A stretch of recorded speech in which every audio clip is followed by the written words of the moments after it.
साथियों, हमारे शास्त्रों में कहा गया है न्यायमूलम स्वराज्यम स्यात्, अर्थात किसी भी देश में स्वराज का आधार न्याय होता है। इसलिए न्याय जनता से जुड़ा होना चाहिए, जनता की भाषा में होना चाहिए। जब तक न्याय के आधार को सामान्य मानवी नहीं समझता, उसके लिए न्याय और राजकीय आदेश में बहुत फर्क नहीं होता है। मैं इन दिनों सरकार में एक विषय पे थोड़ा दिमाग खपा रहा हूं। दुनिया के कई देश ऐसे हैं कि जहां कानून बनाते हैं तो एक तो लीगल टर्मिनोलॉजी में कानून होता है, लेकिन उसके साथ एक और कानून का रूप भी रखा जाता है जो लोक भाषा में होता है, सामान्य मानवी की भाषा में होता है, और दोनों मान्य होते हैं। और उसके कारण सामान्य मानवी को कानूनी चीजों को समझने में न्याय के दरवाजे खटखटाने की जरूरत नहीं पड़ती है। हम कोशिश कर रहे हैं कि आने वाले दिनों में हमारे देश में भी कानून एक पूरी तरह लीगल टर्मिनोलॉजी हो, लेकिन साथ साथ वही बात सामान्य व्यक्ति की समझ में आए उस भाषा में, और वो भी दोनों एक साथ असेंबली में या पार्लियामेंट में पारित हो, ताकि आगे चल करके सामान्य मानवी उसके आधार पर अपनी बात रख सकता है। दुनिया के कई देशों में ये परंपरा है। अभी मैंने एक टोली बनाई है, वो उसका अध्ययन कर रही है। साथियों, हमारे देश में आज भी हाई कोर्ट्स और सुप्रीम कोर्ट की सारी कार्यवाही इंग्लिश में होती है, और मुझे अच्छा लगा सीजेआई ने स्वयं ने इस विषय को स्पर्श किया।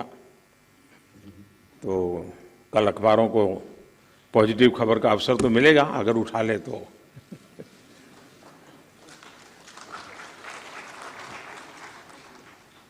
लेकिन उसके लिए बहुत इंतजार करना पड़ेगा। साथियों, एक बड़ी आबादी को न्यायिक प्रक्रिया से लेकर फैसलों तक को समझना मुश्किल होता है। हमें इस व्यवस्था को सरल और आम जनता के लिए ग्राह्य बनाने की जरूरत है। हमें कोर्ट्स में स्थानीय भाषाओं को प्रोत्साहन देने की जरूरत है। इससे देश के सामान्य नागरिकों का न्याय प्रणाली में भरोसा बढ़ेगा, वो उससे जुड़ा हुआ महसूस करेगा। अब इन समय हम एक कोशिश कर रहे हैं कि टेक्निकल एजुकेशन और मेडिकल एजुकेशन मातृभाषा में क्यों नहीं होना चाहिए। हमारे बच्चे जो बाहर जाते हैं, दुनिया की वो भाषा कोशिश करते हैं पढ़ करके फिर मेडिकल कॉलेज की, तो हम हमारे देश में कर सकते हैं। और मुझे खुशी है कई राज्यों ने मातृभाषा में टेक्निकल एजुकेशन, मेडिकल एजुकेशन के लिए कुछ इनिशिएटिव लिए हैं।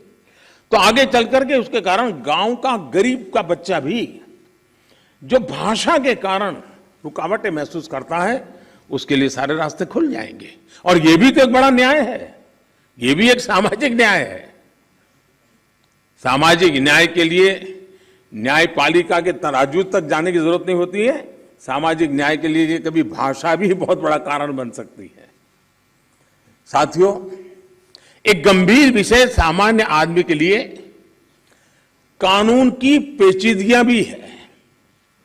2015 में हमने करीब 1800 ऐसे कानूनों को चिन्हित किया था जो अप्रासंगिक हो चुके थे।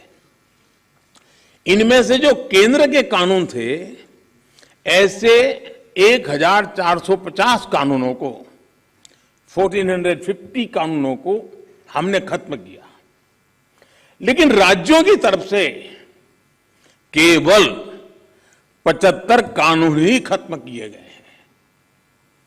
मैं आज सब यदि आदरणीय मुख्यमंत्रीगण यहां बैठे हैं, मैं आपसे बहुत आग्रह करता हूं कि अपने राज्य के नागरिकों के अधिकारों के लिए, उनकी ईज ऑफ लिविंग के लिए आपके यहां भी ये कानूनों का इतना बड़ा जाल बना हुआ है, काल बाह्य कानूनों में लोग फंसे पड़े हैं, उन कानूनों को निरस्त करने की दिशा में आप कदम उठाइए।